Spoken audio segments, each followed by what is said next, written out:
नमस्कार सभी को। श्याम जी के अड्डा पॉइंट की तरफ से मैं प्रमोद कुमार आप सभी का तहे दिल से स्वागत करता हूं और मेरे परिवार श्याम जी के अड्डा की तरफ से आप सभी को बसंत पंचमी की हार्दिक शुभकामनाएं। श्याम जी के अड्डा न्यू यूट्यूब चैनल पे आज हम धमाकेदार शुरुआत राजस्थान कला और संस्कृति से कर रहे हैं, जिसमें हमारी पहली क्लास आज से स्टार्ट होगी।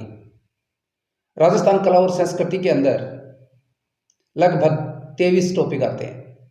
उन 23 टॉपिकों के बारे में हम चर्चा करेंगे और उसके बाद हम पहला टॉपिक लोक देवता से स्टार्ट करेंगे। तो इसके अंदर जो टॉपिक आते हैं उनमें हमारा पहला टॉपिक है लोक देवता, दूसरा है लोक देवी, फिर संत एवं संप्रदाय, हस्तकला, बावड़ी एवं छतरियाँ, महल एवं हवेलियाँ, लोकगीत, मंदिर, लोक वाद्यंत्र, दुर्ग, मेले और त्योहार, लोक नृत्य, लोक नाट्य, हस्तकला, वेशभूषा, आभूषण, लोक गायन शैली, संगीत घराने, राजस्थान का साहित्य, राजस्थान की चित्रकला,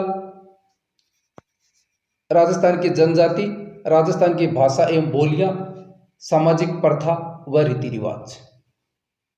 जो आज हमारा पहला टॉपिक रहेगा वो रहेगा लोक देवता, और लोक देवता से आज हम स्टार्ट करने जा रहे हैं। पहला वीडियो है, कल से आपकी रेगुलर क्लासेस आपको राजस्थान के लोक कला एवं संस्कृति के बारे में संपूर्ण क्लासेस टाइम टू टाइम मिलती रहेंगी।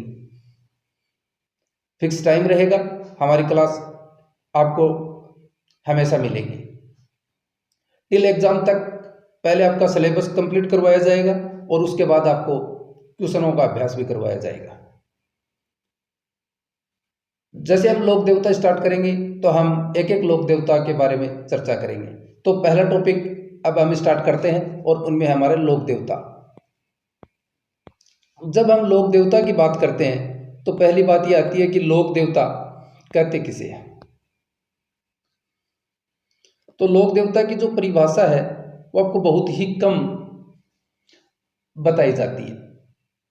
सीधा टॉपिक डाल देते हैं लोक देवता और उनमें लिखा देते हैं पंचपीर और पांचों पीरों के नाम। तो मैं बताता हूं आपको लोक देवता की कहते किसे। लोक देवता से तात्पर्य उन महापुरुषों से है जिन्होंने अपने वीरोचित कार्य तथा दृढ़ आत्मबल द्वारा समाज में सांस्कृतिक मूल्यों की स्थापना की तथा धर्म की रक्षा एवं लोकहितार्थ सर्वस्व न्योछावर कर दिया। जो हमारे समाज को एक नई दिशा देने का काम किया, हमारे समाज में अनेक जो बुराइयां थी उन्हें मिटाने का काम किया, वो लोग आगे चलकर लोक देवता के रूप में स्थापित हुए और जिनकी हम आज पूजा करते हैं। इनमें लोक देवताओं के अंदर सर्वप्रथम जो बात करते हैं उनमें एक शब्द आता है पंचपीर, कि पंचपीर किसे कहते हैं। तो राजस्थान में 5 लोक देवता जिनकी पूजा हिंदू और मुसलमान दोनों समुदाय के लोग करते हैं, उन्हें हम क्या कहते हैं? पंचपीर कहते हैं। क्या कहते हैं?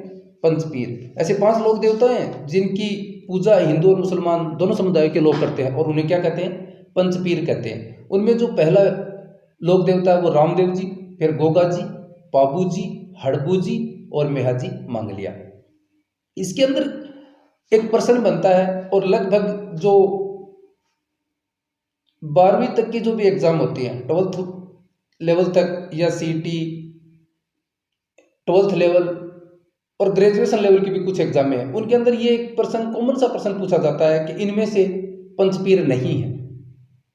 तो उनके अंदर आपको ऑप्शन दिए जाते हैं रामदेव जी, गोगा जी, पाबू जी और तेजा जी।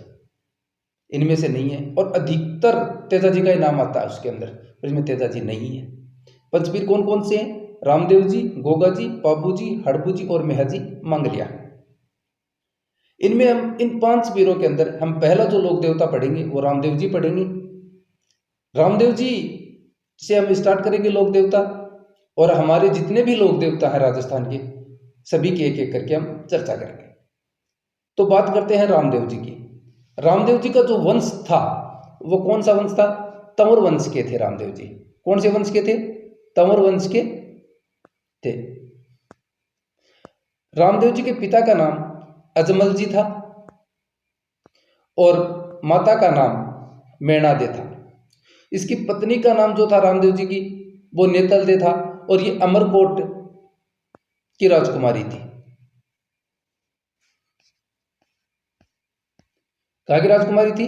अमरकोट की। अमरकोट के दलेर सिंह सोडा थे, उनकी पुत्री थी ये नेतलदे। इनके भाई का नाम वीरमदेव था। क्या नाम था? वीरमदेव था। ये रामदेव जी की तस्वीर है जो आपको दिखाई दे रही है। जैसे ही हमारे लोक देवता कंप्लीट होंगे, इन तस्वीरों और रंगीन पीडीएफ आपको मिलेगी। और हमारा जो व्हाट्सएप ग्रुप है श्याम जी के अड्डा, उसका जो लिंक है मैं आपको डिस्क्रिप्शन में दे दूंगा, उसको आप ज्वाइन कर लेना और वहां से आपको ये पीडीएफ मिल जाएगी। अब हम बात करते हैं रामदेव जी की। तो रामदेव जी की हम बेसिक बातें मैंने बताई कि इनके पिता का नाम अजमल जी था और माता का नाम मेणादे था और पत्नी का नाम नेतलदे था, जो अमरकोट के दलेर सिंह। इनके भाई का नाम वीरमदेव था, जो बलराम के अवतार माने जाते हैं, और खुद रामदेव जी कृष्ण विष्णु के अवतार माने जाते हैं। कहीं पर कृष्ण का अवतार बताया गया है तो कहीं पर विष्णु का अवतार बताया गया है, दोनों ही सही है। इनका जो जन्म हुआ था वह उड़ू काश्मीर शिव बाड़मेर के अंदर हुआ था। इनकी जो जन्म तिथि थी वो थी भाद्रपद शुक्ल द्वितीया। इसे बाबेरी बीज या दूज कहा जाता है। क्या कहा जाता है? बाबेरी बीज या दूज भी कहा जाता है। इनके गुरु जो थे वो थे बालीनाथ जी, और इनका जो घोड़ा था वो था लीला। अवतार मैंने बता दिया आपको, कृष्ण और विष्णु के ये अवतार थे। इनके उपनाम आते हैं 3, और वो उपनाम कौन कौन से? रूणीचेरा धनी, रामसा पीर और पीरों के पीर। इन्हें पीरों का पीर क्यों कहा गया? इन्हें पीरों का पीर इसलिए कहा गया कि एक बार मक्का से 5 पीर आए थे। कौन आए थे? 5 पीर। जो मक्का से 5 पीर आए थे, उन्होंने रामदेव जी की परीक्षा लेनी चाहिए, और उन्होंने परीक्षा लेनी इस प्रकार चाहिए कि रामदेव जी ने उनको एक बार, जब वो बैठे थे, शाम के समय की बात है, और उन 5 पीरों को कहा कि आप भोजन कीजिए, तो उन्होंने कहा, भोजन करने से मना कर दिया। तो रामदेव जी ने कहा कि आप भोजन करने से मना क्यों कर रहे हैं? तो उन्होंने कहा कि हम उन्हीं पात्रों में भोजन करेंगे जिन पात्रों में हम जहाँ मक्का में करते हैं, उन्हीं पात्रों के अंदर हम भोजन करेंगे। तो रामदेव जी ने कहा कि वो तो कैसे उपलब्ध हो सकते हैं यहाँ पर, लेकिन उन्होंने जिद की। तो रामदेव जी ने कहा आप एक बार आंखें बंद कीजिए। उन्होंने आंखें बंद की, और उन्होंने जैसे ही अपनी आंखें वापस खोली तो रामदेव जी ने, यह बताया जाता है कि वो जिन पात्रों के अंदर भोजन करते थे वही पात्र उनके सामने रख दिए।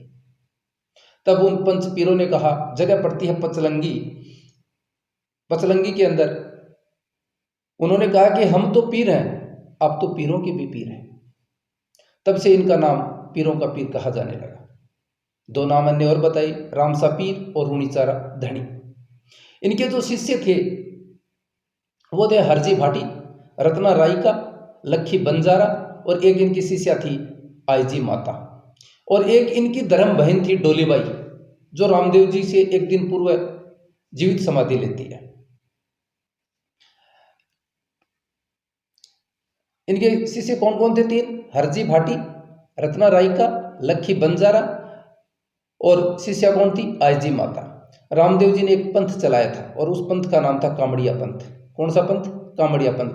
कामड़िया पंथ रामदेव जी ने क्यों चलाया, इसका एक कारण था। उन्होंने भेदभाव मिटाने के लिए इस पंथ को चालू किया था। इनका मतलब यह था कि कोई ऊंचा नीचा या जाति धर्म, किसी भी प्रकार की छुआछूत, इन बातों में विश्वास ना करें। इसलिए इन्होंने किसकी स्थापना की थी? कामड़िया पंथ की स्थापना की थी। रामदेव जी की आराधना में कामड़ जाति की जो महिलाएं हैं वो एक नृत्य करती हैं, और उस नृत्य का नाम है 13 ताली नृत्य। कौन सा नृत्य? 13 ताली नृत्य। और इस 13 ताली नृत्य का जो उद्गम है वो उद्गम है पादरला पाली। कौन सी जगह है? पादरला पाली।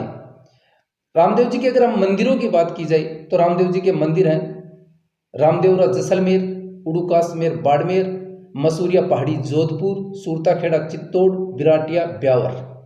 इनके अलावा 2 जगह आजकल जो कॉमन प्रश्न पूछा जाता है, और उन प्रश्नों में एक तो यह पूछा जाता है कि छोटा राम देवरा कहाँ है, तो वह है गुजरात में। और एक अब हाल ही में जो चर्चा में क्वेश्चन रहता है, वह राजस्थान का छोटा राम देवरा कहाँ है, तो यह है खुड़ियावास अजमेर के अंदर। इंपॉर्टेंट चीजें दोनों, छोटा राम देवरा गुजरात और राजस्थान का छोटा राम देवरा कहाँ पर है, तो वो खुड़ियावास अजमेर के अंदर है। आगे मैं बात करता हूं, इनकी जो ध्वजा होती है उसे नेजा कहा जाता है। ये सफेद या पचरंगी होती है, पचरंगी का मतलब 5 रंग की होती है। मंदिर इनका देवरा कहलाता है, और मंदिर में जो पुजारी जो होते हैं वो मेघवाल जाति के होते हैं, उन्हें रीख्या कहा जाता है। रात्रि जागरण जो होता है जम्मा कहलाता है। भगत रीख्या मेघवाल जाति के होते हैं। चमत्कार को क्या कहता है, रामदेव जी का जो चमत्कार होता है उन्हें क्या कहता है, पर्चा देना कहा जाता है। रामदेव जी ने पंचपिपली नामक स्थान पर मक्का से आए 5 पीरों को पर्चा दिया था, ये बात मैंने आपको बताई। तब उन पीरों ने कहा हम तो पीर हैं, अब तो पीरों के पीर हो। तब से इनका नाम क्या पड़ा था, पीरों का पीर। रामदेव जी ने सातलमेर एक जगह पड़ती है, वहां पर भैरव राक्षस का इन्होंने क्या किया था, वध किया था। वो कर्ण में है सातलमेर जगह, और वहां पर एक राक्षस था। इस राक्षस की एक अजब और गजब कहानी है कि ये राक्षस उस गांव में रहता, और हमेशा एक घर से एक व्यक्ति की बलि दी जाती थी। कहने का मतलब है कि वो भोजन लेके उस राक्षस के पास जाता है, वो भोजन भी करता और उस आदमी को भी खा जाता। उस समय ये बचपन की बात है, तभी रामदेव जी वहां गए हुए थे, और वो किसी ब्राह्मण के घर में ठहरे हुए थे। तब उस ब्राह्मण के घर की बारी थी वहां जाने की, तो वहां के सदस्य को न भेजकर खुद रामदेव जी उसकी गुफा में गए, और उस भैरव राक्षस का इन्होंने क्या किया था, वध किया था। जगह थी सातलमेर। उसके बाद रामदेव जी के मंदिर में रामदेव जी के पद या चरण चिन्ह को स्थापित किया जाता है, और जिन्हें क्या कहा जाता है, पगलिया कहा जाता है। तो याद रखना, रामदेव जी के जो पद चरण है, पद या चरण जो मंदिर में चिन्ह स्थापित किए जाते हैं, उन्हें क्या कहा जाता है, पगलिया कहा जाता है। और इसे मिलता जुलता नाम है कि भक्तों के द्वारा जो रामदेव जी के भगत जो होते हैं, वो जो गीत गाते हैं उसे ब्यावलिया कहते हैं। रामदेव जी एकमात्र ऐसे लोक देवता हैं जो कवि भी थे, और उनकी एक रचना है 24 वाणियां या वाणियां जो प्रसिद्ध है। रामदेव जी ने हिंदू धर्म शुद्धिकरण के लिए एक अभियान भी चलाया था, और उस अभियान का नाम है प्रावर्तन अभियान।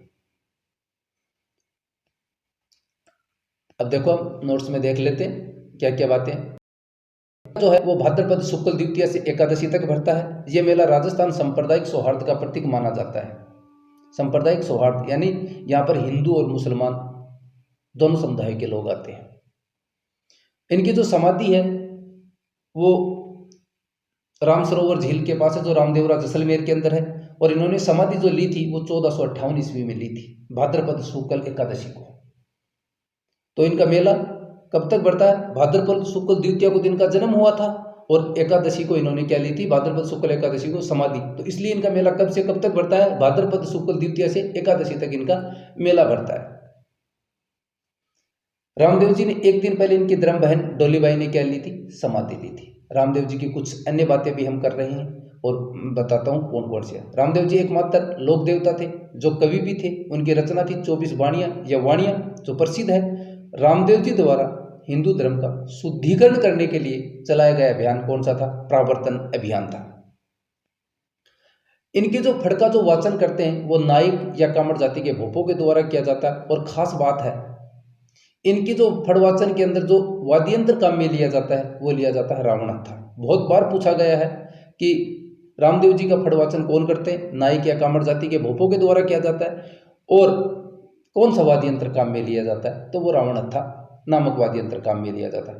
भजन जो किए जाते हैं इनके भक्तों के द्वारा, उन्हें क्या कहा जाता है, ब्यावली कहा जाता है।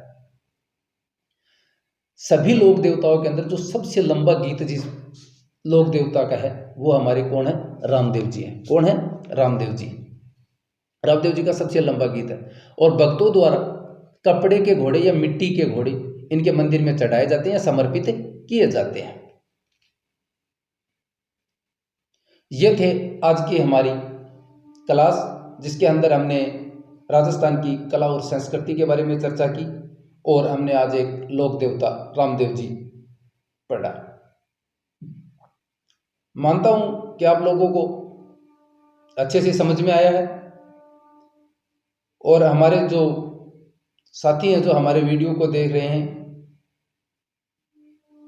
उन सभी से ये रिक्वेस्ट है कि आप सभी हमारे व्हाट्सएप चैनल श्याम जी के अड्डा को जरूर ज्वाइन करें। जो हम आपको यहाँ पढ़ाएंगे उनकी PDF आपको वहाँ मिलेगी।